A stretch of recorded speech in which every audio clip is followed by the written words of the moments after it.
কিছু শক্তিশালী খারাপ জিন তোমাদের পুরো পরিবারের ওপর প্রভাব ফেলেছে। তোমার কি মনে আছে তুমি একটা অর্ধগলিত লাশ নিয়ে গিয়েছিলে হাসপাতাল থেকে? মাহিন ভাই অনেকটা অবাক হয়ে যায়। এই ঘটনা উনি কাউকে বলেননি, আর এই হুজুরের সাথে তার দেখা আজ সকালে। তিনি এই বিষয়ে হুজুরকে কিছু বলেননি। অনেকটা অবাক হয়ে তিনি হুজুর দিকে তাকিয়ে বলেন, হ্যাঁ।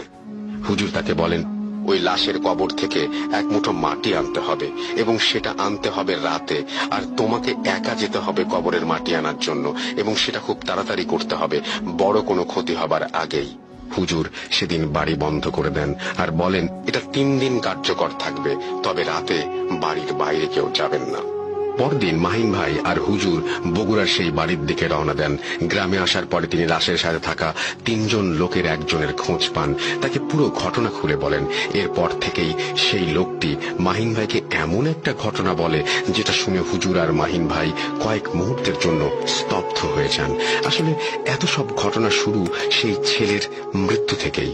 তার আত্মহত্যার পরে তাকে কবর দেয়া হয় বাড়ি থেকে একটু দূরে একটা বাঁশ ঝাড়ের নিচে। কবর দেওয়ার 3 দিনের পরে মাঝরাতে বাড়ি থেকে এক লোক বাহিরে বের হয়। তিনি উঠোন থেকে কবরের দিকে তাকাতেই দেখেন একটা ছোট্ট আলো কবরের পাড়ে, এবং কোনো এক মানুষের অবয়বের মতো কিছু একটা কবর খুঁড়ছে। কবরের পাড়ের সেই হালকা আলোয় তিনি দেখেন এক ছায়ামূর্তি অনবরত কোদাল চালিয়ে যাচ্ছে কবরের ওপর। ব্যাপারটিতে তিনি বেশ ভয় পেয়েছেন। বাড়ির ভেতরে যে আরো কয়েকজনকে ডেকে তুলে নিয়ে তিনি ঘটনাটা বলেন। সবাই লাঠি আর লাইট নিয়ে বের হয়। কবরের দিকে যেতেই লোকটি সব ফেলে বাঁশ ঝাড়ের পেছনে গিয়ে দৌড়াতে থাকে। বাড়ির সবার শোরগোল, আশেপাশের সব বাড়ির লোকজন বের হয়ে আসে।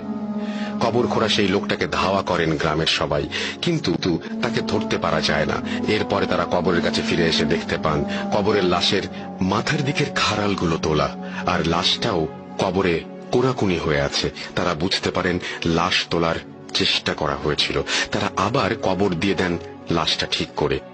এরপর পোস্টমর্টম করার জন্য লাশ তোলার আগে পর্যন্ত সবকিছু ঠিকঠাক ছিল, কিন্তু সমস্যা শুরু হয় লাশটা পোস্টমর্টম করে এনে পুনরায় আবার কবর দেবার পরে। তাকে কবর দেবার পরদিন ভোরে একজন দেখতে পায় কবরের পাশে সাদা কাফন পরা একটা লাশ পড়ে আছে। তিনি চিল্লিয়ে দৌড়ে বাড়িতে ঢোকেন। এরপরে বাড়ির সবাই বের হয়ে কবরের পাড়ে গিয়ে দেখে লাশ পড়ে আছে কবরের পাশে। কবর খোঁড়া খাড়ালগুলো পড়ে আছে কবরের এক পাশে। মনে হচ্ছে কেউ খুব যত্ন নিয়ে কবর খুঁড়ে লাশ ওপরে তুলেছে। কিন্তু অবাক করা ব্যাপার হচ্ছে কবরের কাছে কোথাও মানুষের বা অন্য কোনো পশুর পায়ের চিহ্ন নেই, এবং লাশের কোনো সমস্যা নেই। একদম সব ঠিক, শুধু লাশটা কবরের ওপরে তোলা। তারা আবার সবাই মিলে লাশটা দাফন করলো। পরদিন রাতে আবার সেই একই ঘটনা। পরদিন সকালে লাশ ঠিক আগের জায়গাতেই, এবং সবকিছুই আগের মতো। তারা কিছুই বুঝতে পারছে না কি হচ্ছে প্রতিদিন। তারা লাশটা আবার কবর দেয়। এরপরে তারা কয়েকজন সাহসী লোক কবর পাহারা দেওয়ার সিদ্ধান্ত নেয়। কথা অনুযায়ী সেদিন রাতে তারা গ্রামের 5 জন যুবক কবর থেকে কিছু দূরে উঠোনে দাঁড়িয়ে কবর পাহারা দেওয়া শুরু করে। সবকিছু ঠিকই চলছিল, স্বাভাবিক অন্য সব রাতের মতোই। তারাও মনে করে আজ রাতে হয়তো আর কিছুই হবে না। কয়েকজনের মাঝে ঘুমের ভাবও ধরে এসেছে। হঠাৎ একটা বিকট শব্দ হয় আর বাঁশ ঝাড় আলোকিত হয়ে যায়। সবাই এত ভয় পায় যে রাতের মতো দৌড় শুরু করে বাড়ির দিকে। পরদিন সকালে গিয়ে তারা দেখতে পায় লাশটা কয়েকটি বাঁশ এক জায়গায় করে তার উপর রাখা। দেখে মনে হচ্ছে কেউ যেন বাঁশ দিয়ে মাচার মতো আড়াআড়ি করে সুন্দর করে যত্ন নিয়ে লাশটি তার উপরে রেখে দিয়েছে। পরপর 3 দিন এই ঘটনার জন্য তারা অনেকটাই ভয় পেয়ে গেছে। কি করবে ভেবে না পেয়ে তারা মসজিদের ইমাম সাহেবকে খবর দেন। ইমাম সাহেব এসে একটা মিলাদের ব্যবস্থা করেন। এরপর আবার নতুন করে লাশটি জানাজা দেয়া হয়। এরপর আবার কবর দিয়ে দোয়া করে দেয়া হয়। তখন থেকেই আর কোনো সমস্যা হয়নি। ঘটনাটি শুনতে শুনতে তখন প্রায় সন্ধ্যা। মাহিন ভাই সহ গ্রামের অনেকেই হুজুরকে বললেন এই ঘটনার রহস্যকে এটা বের করার জন্য। হুজুর বলেন, আমি সব বলবো, কিন্তু তার আগে কবর থেকে তোমাকে এক মুঠো মাটি আনতে হবে। ঠিক রাত 12:30 হুজুর, মাহিন ভাই সহ আরো অনেকেই তখনও উঠোনে বসে আছে। হুজুর মাহিন ভাইকে ডেকে বললেন, সময় হয়ে গেছে, আমরা এখানেই বসে আছি, তুমি নিয়ে আসো। তিনি মাহিন ভাইকে এক গ্লাস পানি পড়ে দিলেন, 3 ভাগের 2 ভাগ খেতে বললেন, আর 1 ভাগ মাহিন ভাইয়ের শরীরে ছিটিয়ে দিলেন।